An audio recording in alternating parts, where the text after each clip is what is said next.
Okay.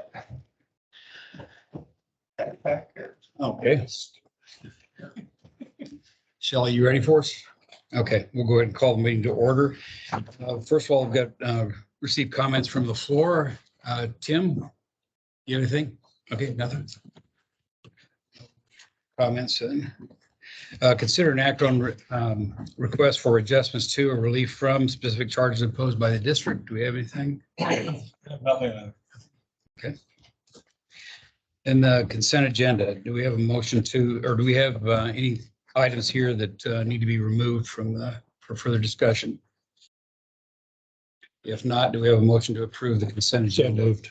And a second? Second. All in favor, aye. Aye. Opposed, nay.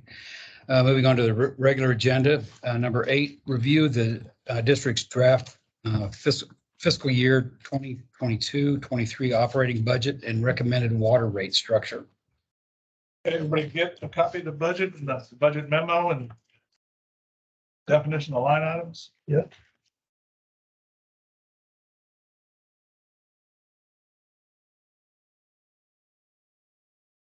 A couple of highlights, revenues and expenses. Got your district forecasted for a revenue of 5.57 million and expense of 5.77 million. Awesome, about $200,000.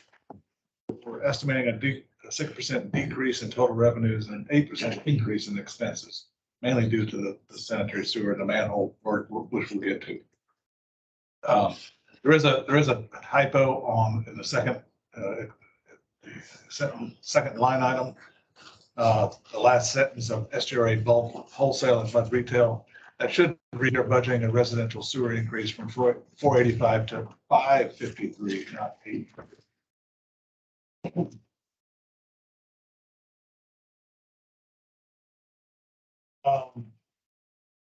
Surface water fee is going up a little bit. Last year's fee, if you remember, was 303. That was for a 65-35 blend.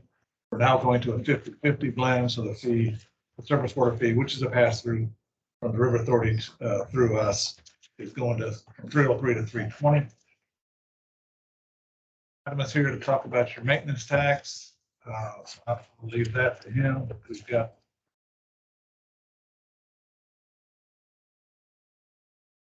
O&M, Bear Ranch O&M budget. Your portion is 121,000. We've got your budget for that. That's due next month, or that's due in October. The big purchase is, of course, the 36% increase in the purchase services, mainly due to the sanitary sewer manhole and line rehab. And I'll get you a map of where those projects will be. Projects, we're hoping to bid that project. It's due in Metro, HUD 6, 60. Bid that all as one project for economy of scale, but I'll get you a copy of those plans once they're approved by the city of Houston. That's really all I've got, unless you've got specific questions. Again, this is just for discussion today. No approval needed. If you don't have questions today and you think of some between now and the next meeting, please email me or Maureen or Jim. We will have those answered and distributed at the next meeting for everybody. Okay. I do have a couple things here. I talked to Paul this morning and Paul couldn't be with us because he just came down with a slight case of COVID. So he's absent for that reason. But he had a concern. The past 3 out of the 4 years we've shown losses that would have, and we would have this past year too, except for the payment from Exxon that put us in the plus there. And next year, again, we're showing losses or expected losses. You pointed out of around 200,000. And we have significant future expenses related to Bear Branch Dam and system-wide rehabilitation and improvements.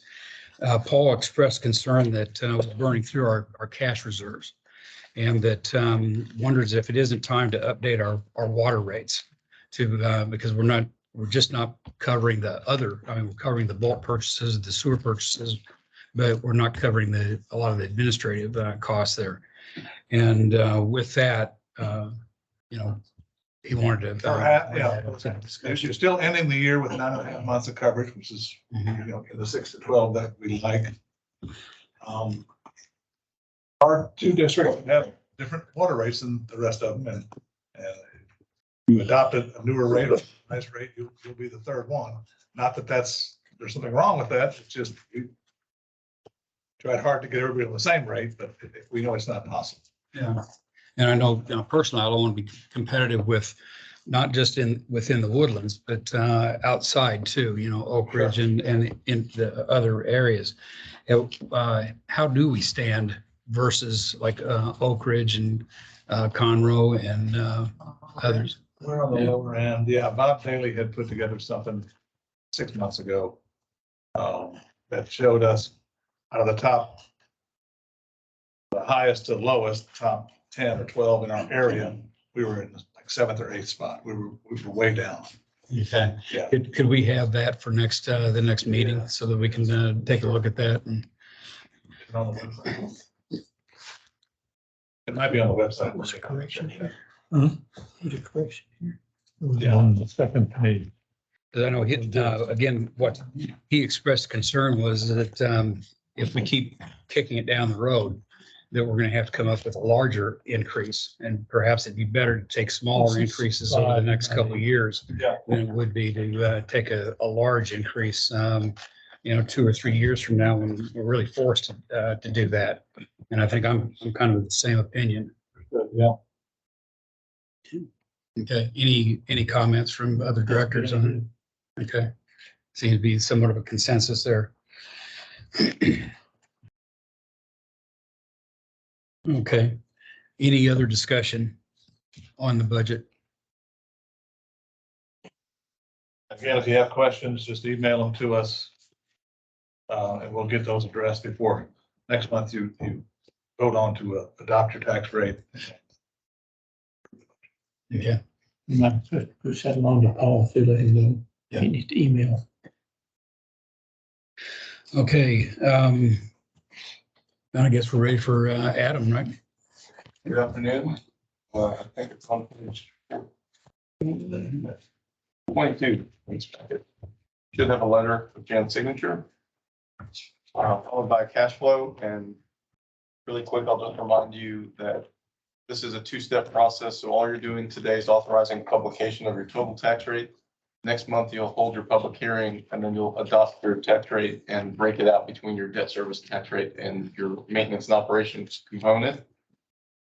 So I'll run through the memo really quickly. This year certified as of January 1, 2022 came in just over $2 billion. There's still about 31 million that's uncertified to date. But that's an increase of 17.58% from last year's 1.7 billion. If you recall, last year you levied 10.75 cents for debt service.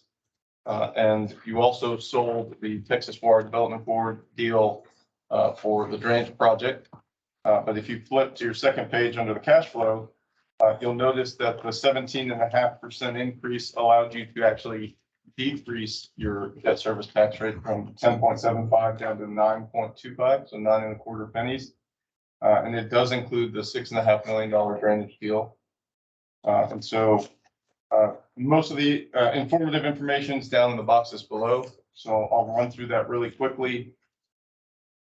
Last year's maintenance and operations tax rate was 4.75% or 4.75 cents. You can see the proposed rate, 5.8859, and I'll get into why that is the odd number. Your parity rate, if you want to raise the same amount as you did last year, it's 4.04 cents.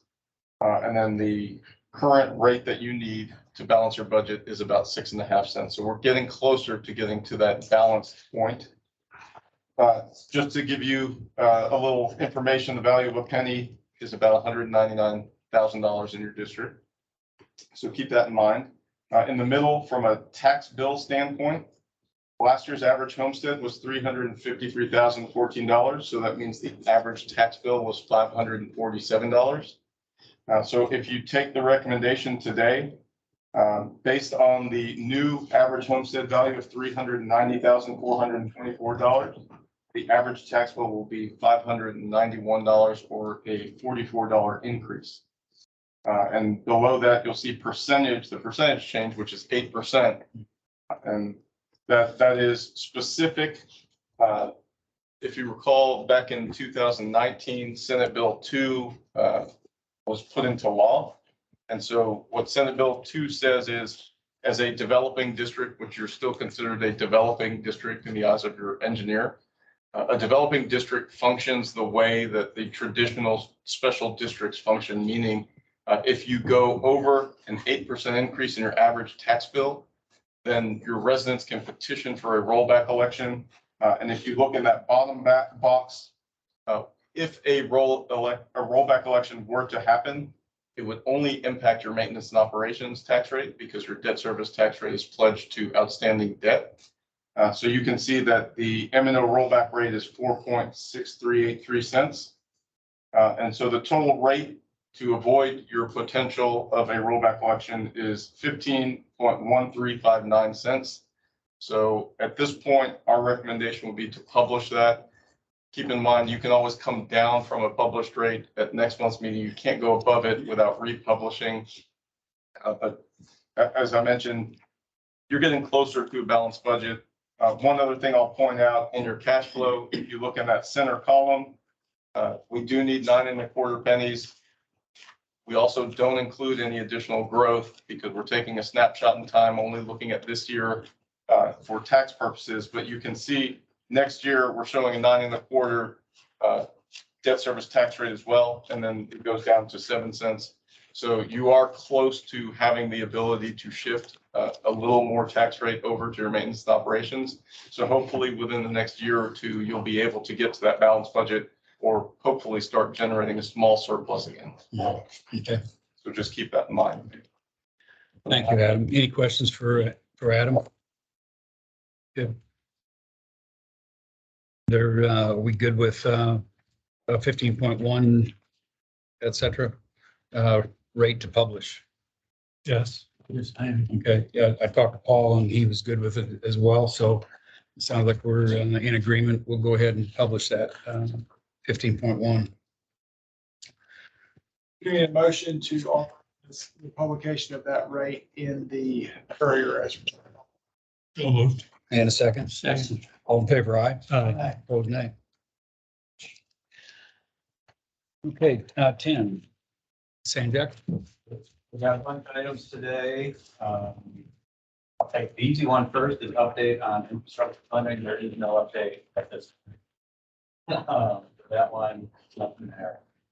Going back to the wastewater strategic plan in your packet. I'm guessing it's around page 36. I don't have one of them. But in there, there is a meeting summary from one of our progress meetings with Westbury and Carlton that took place on July 27th. The main focus of that progress meeting was starting discussions on how we look at the cost analysis aspect. Shortlisted down the various alternatives for the wastewater strategic plan and start talking about what do we make for assumptions in terms of inflation. Let's look at the O&M cost in addition to the capital cost. What metrics do we bring to the stakeholders in the MUDs to present for the various alternatives, be able to compare them in terms of, do we look at bond financing, debt service type metric? Are we looking at impact to rates over a period of time, whether it's percentage or amount? So that's some of the questions that we're working on now. We did have a discussion the other day with RW's financial team to help us kind of bounce some ideas off each other. Another piece of this is we want to take, be able to paint the full picture because we have a water side in addition to this, which is hundreds of millions of dollars over the upcoming years too. So we want to be consistent in some way and make sure we're painting the full picture for the woodland infrastructure too, not just the wastewater side. But obviously this strategic plan effort is focused on the wastewater piece of it. And, just as a reminder too, the weighted evaluation criteria 92% of that currently is based on cost. So this is a big piece of it that we're currently working through. Two additional items, and we'll be reaching out to Paul on these. The next planned stakeholder meeting was November 8th, which recently was brought to our attention that it's election day. So we plan to move that up a week, and we'll be reaching out to the stakeholder members for that, rescheduling that meeting. The second request that we've had is we've had an interim stakeholder meeting to where we had a meeting in July, the next one's not till November. That's a pretty large gap to go without having the stakeholders come together. So we are looking probably sometime in September to offer up another stakeholder meeting. We have reached out to those stakeholders on what they have interested in presenting on agendas for that meeting. We probably won't have all the cost data ready. That's more planned for the November meeting, but we might be able to present, well, here's what we're looking at for assumption wise. Here's what we're looking at for approach. If you all have any initial comments for us on that, so we don't get to the November 8th meeting and have to kind of rework things in some major event. There's been requests on looking at more detail on the conventional treatment method versus the membrane bioreactor MBR treatment, and what the differences and potential value to go to MBR, pros, cons, etc. So those just a couple examples, but definitely Paul will hear more from probably summer. Okay. Any questions on wastewater strategic plan? Then the next agenda item is an update for the Third Branch dam repairs. So our contractor Team Construction has been out there performing the work that's early July timeframe. They completed all the known crack sealing, joint sealing, filling the voids. A couple things though I did want to bring to this attention that we have run into is during that work, there was some overruns in quantity. That's referring to both on the void side and the joint sealing side. Very minor void aspect where there's a little bit more volume of grout that was needed to fill the voids. That's something that was really hard to try to quantify during the engineering phase, exactly how large those voids were. And then the second one was additional joint sealing, where the real reason behind that was this is in the plunge pool stilling basin downstream of the service fillets. That area was never able to be fully dewatered during the engineering phase, and then during construction, we were able to do that through the contractor's means and methods. Get in there, fully dewater, but it was also these joints were underneath few inches of silt, sand layer. To once that was removed, we identified the need to seal those joints at this time. One additional item that came up during our pre-final inspection after the contractor's work is there was our engineer identified a couple of additional voids along the actual service spillway. Being a responsible dam owner, we have gone ahead and authorized the contractor, why we still have them on site to further investigate and fill those voids. It appeared that they were, there was some old wooden stakes or something used for formwork during the original construction, that any joint sealing that was put in there at that point in time was kind of gone. And through some probing efforts to date, there appears to be some smaller holes there. So what's all that mean on the cost side? So original contract amount was $107,000 for Team Construction. The budgeted amount that we had available for this project was $150,000. So currently today, we estimate the total overruns to be around $60,000. That includes what has already been completed in additional quantity and what is to be completed over the next few weeks on the additional identified voids. So altogether, it's around about $165,000. We anticipate currently the final contract amount to come in. One thing, so it is a little bit over that $150,000 budget. One thing I did want to point out is we projected $101,000 kind of underrun on the total budget that would roll over from this fiscal year to next fiscal year. So the additional costs associated with this project will have some impact on that kind of rollover amount. And we do plan to come back next month with hopefully final numbers and final update on. Are there any questions? Any questions? Last item is also associated with Bear Branch Dam. I wasn't here last month, but there was slowly some discussion regarding the low flow valve vault that's located up on the dam. There is a metal hatch there that we have really struggled with vandalism, people out there knocking that lock off and getting essentially access to that area. This is like a 15, 20 foot deep vault. So I think it's brought up in about 60, just the safety of that. So we entered into, since that last meeting, into some discussions with vendors and what we can do there, how quickly can we do something. So the approach would be to basically replace the vault lid and add some sort of security netting grating underneath that. They really no longer provide the actual netting due to kind of liability reasons, and it may degrade over time. So it would be a grating type format underneath the vault lid. We asked, is there any way to get the grating in quicker before the actual lid? And really, the answer to that would be no. The lead times on the grating and versus the vault lid are about the same. You're looking at about 10 weeks on the grating alone and 14 weeks on the vault. So altogether, you might as well do it as one package and make sure they fit, rather than trying to retrofit something in the field. Also, we did reach out to one vendor that said they wouldn't even sell the grating by themselves due to kind of liability. They wanted to match their products together to be sure they coincide. So we continue to move forward with that project. And, in terms of cost, I think it's around $3,000 for grading and vault lid. And then we'll have to procure a contractor to make sure that's installed. So that is something we are on looking forward to under the right. Okay. Any questions on that one? Thank you. And if you have any questions on the operations or anything in the packet too, Chris can answer those. Any questions for Chris? No. Any comments, Chris? Good. Okay. Then we'll move on.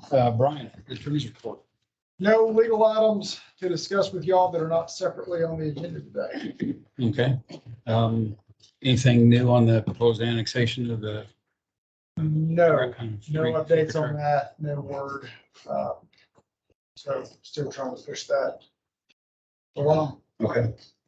Then 13, receive and act on update regarding the Bear Branch, Panther Branch Research Forest Drainage Improvement Project.